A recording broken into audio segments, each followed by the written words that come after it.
Good morning, education leaders and instruction partners.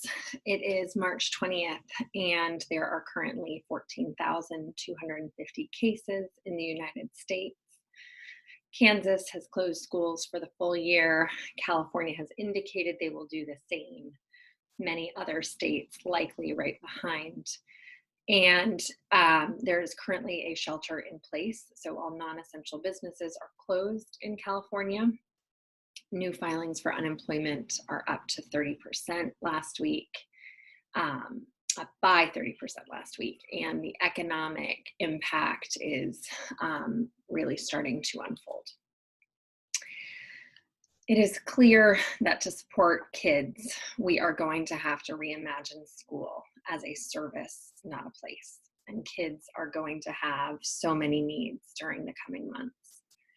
Schools can and will be more important than ever to their communities during this time.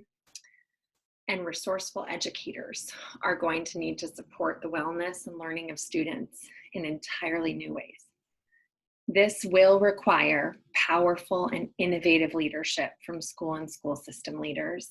And I'm so thankful that our country has such great leaders in these seats, and so impressed with how you all are handling this every day. Yesterday, I talked about the hierarchy of needs.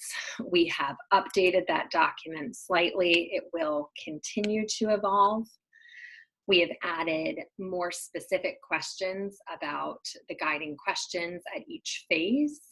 And we have embedded some additional questions about safety and health for staff and engagement and relationships with staff. We will continue to evolve this over the coming weeks and months.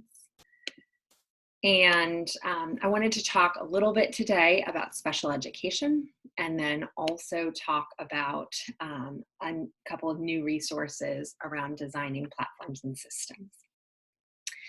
I think there is a significant amount of confusion right now about what we can do to support students with IEPs and what our support for students with IEPs needs to mean for our plans. And obviously, only federal and state regulatory guidance can clear some of this up, and I am sure they are working on it, and it will be coming. But I did want to offer a couple of thoughts. One is just a reminder about what equity means. Equality versus equity versus accessibility. And I think in so many facets of life, not just schools, the coming months are going to require us to think about what support does each student need, as opposed to what is our plan for all students. And we can start there, at least. Even while guidance is emerging, we can think about, well, what do students with IEPs need? What would support look like for them during this time?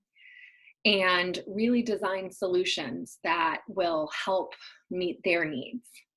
And then think about the same for students in poverty. Getting close to students and families, asking them what is going on for them, understanding what resources would be helpful. If we design with the needs of students with IEPs first, of course, we can then share whatever we're doing for them with everyone else.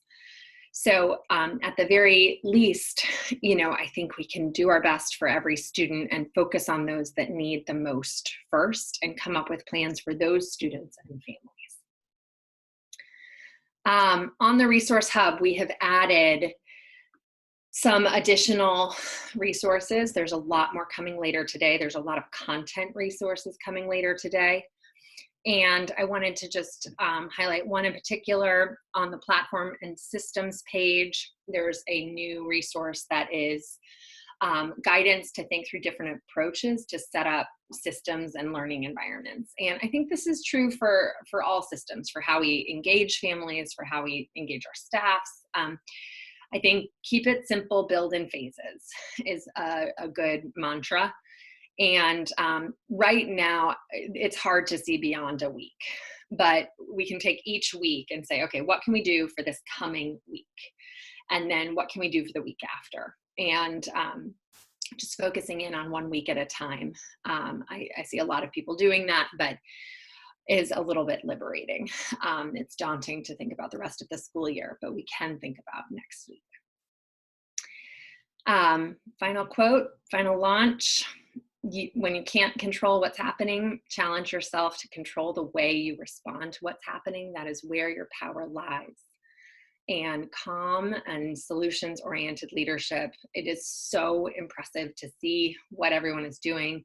Next week, we're going to share more features on specific things that schools are doing, everything from how they're handling prom to how they are trying to keep in touch with schools. Look for more coming next week, and I wish you all a very good